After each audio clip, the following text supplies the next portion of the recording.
Hello everyone, Class 8 APC Books ML Agrawal Exercise 5.1 Question number 15.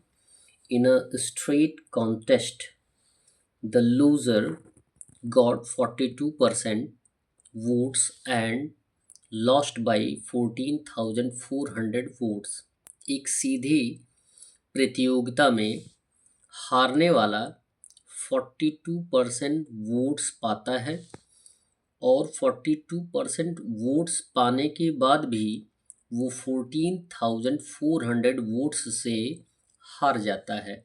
It means जीतने वाला कितना ज़्यादा पाता है? 14,400 वोट्स पाता है। Find the total number of votes polled. आपको ये जानकारी करना है कि कितने नंबर ऑफ वोट्स पोल्ड हुए, जबकि और भी कंडीशन दिए गए हैं कि if the total number of eligible voters was 1 lakh, और यदि एलिजिबल यानी वोट देने वालों की संख्या कुल कितनी है? 1 लाख रुपीज़ है। Find what percentage of voters did not vote, और आपको ये भी फाइंड आउट करना है कि कितने परसेंटेज वोटर्स ने वोट नहीं दिया है। एक बार और क्वेश्चन समझ लें। दिया गया है कि एक सीधे कॉन्टेस्ट में, प्रतियोगिता में, हारने वाला 42% वोट्स पाता है और 14,400 वोट से हार जाता है, और ये ज्ञात करना है कि कितने नंबर ऑफ वोट्स पोल्ड हुए, और जबकि एलिजिबल वोटर्स जो हैं वो कितने हैं? 1 लाख हैं। और उसके बाद परसेंटेज ऑफ वोटर्स को फाइंड आउट करना है जिन्होंने वोट नहीं दिया है। तो सॉल्यूशन में लिखेंगे if the total votes represent 100%। किसी भी टर्म को यदि हम लेते हैं तो उसको 100% मान के चलते हैं, ठीक है। तो मान लेते हैं कि if the total votes represent 100%, the loser received 42% votes. ये आपको ऑलरेडी फैक्ट दिया गया है कि हारने वाले ने 42% वोट्स पाया, तो जीतने वाले ने कितना वोट्स पाया? तो लिखेंगे सो विनर रिसीव्ड इक्वल हो जाएगा 100% में से 42% माइनस कर देंगे तो आंसर आ जाएगा 58%। ये तो क्लियर हो गया कि यदि हारने वाला 42% वोट्स पाता है तो जीतने वाला कितना पाता है? 58% पाता है। Now the percentage difference between winner and loser. अब आपको फाइंड आउट करना है कि हारने और जीतने वाले के परसेंटेज में क्या डिफरेंस है। बात समझ में आ रही है कि यदि हारने वाला 42% पाता है और जीतने वाला 58% पाता है तो उन दोनों के बीच में वोट परसेंटेज जो हैं कितने के हैं?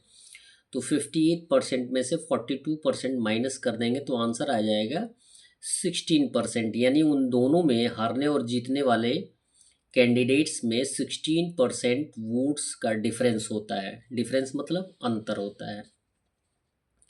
Here 16% shows 4,400 votes. 16% क्यों शो करता है? क्योंकि आपको बताया गया कि हारने वाला जो है वो, हारने वाला 42% पाता है और जीतने वाला 58% पाता है। तो यानी कितना परसेंट ज़्यादा वोट पाता है? 16%। और 16% ही यदि 42% में ऐड कर दिया जाएगा तो वो कितना हो जाएगा? 58% हो जाएगा, ठीक है।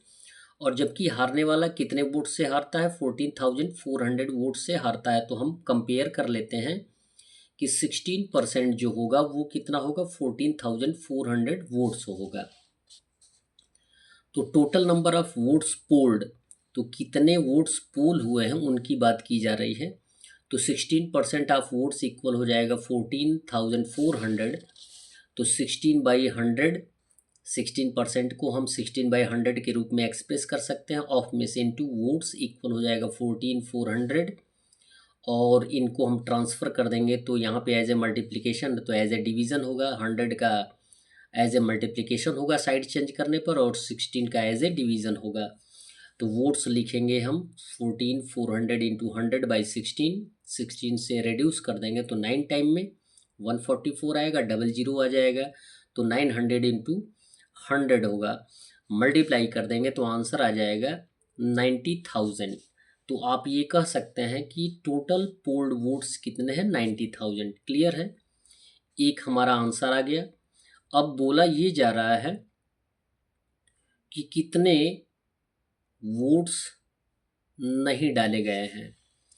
तो 90,000 यदि पोल्ड हुए हैं और टोटल नंबर ऑफ वोटर्स हैं 1 लाख, तो हम 1 लाख में से 90,000 को माइनस कर देंगे तो वे संख्या वोटर्स की ज्ञात हो जाएगी जिन्होंने वोट नहीं दिया है। तो लिखेंगे the number of votes not polled equal हो जाएगा 1 लाख माइनस 90,000 इक्वल हो जाएगा 10,000। ये दूसरा आंसर है। अब इसका हम परसेंटेज फाइंड आउट कर लेंगे। तो लिखेंगे परसेंटेज इक्वल होता है not polled by total votes into हो जाएगा 100। परसेंटेज फाइंड आउट करना है और परसेंटेज का नॉट पोल्ड कितने हुए हैं 10,000, टोटल वोट्स कितने हैं 1 लाख, इनटू हो जाएगा 100। 00 से 00 रेड्यूस कर देंगे, यहाँ पे 000 है, 000 रेड्यूस हो जाएगा तो आंसर आ जाएगा 10%। हमारा तीनों आंसर आ जाएगा। That's all. वीडियो को लाइक करें और चैनल को अवश्य सब्सक्राइब करें। धन्यवाद।